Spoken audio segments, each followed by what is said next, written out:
Before you start your quadrocopter, ensure the power pack is fully charged. Please use the charging lead provided. Remove the function description on the remote control, turn it over and use the screwdriver provided to remove the screws and cover of the battery compartment.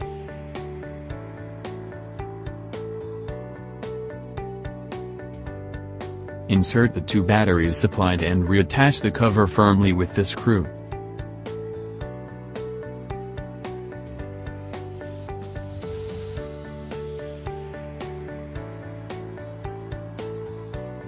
Then turn the quadrocopter over and unscrew the power pack cover.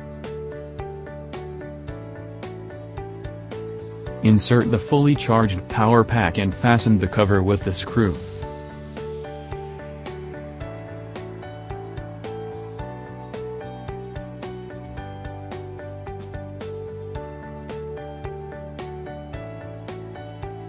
Before you switch on the remote control, make sure the power pack lead is connected to the quadrocopter.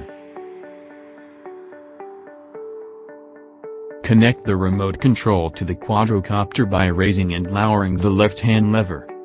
The rotors are started by pressing the button in the top left corner of your remote control. We wish you an enjoyable flight.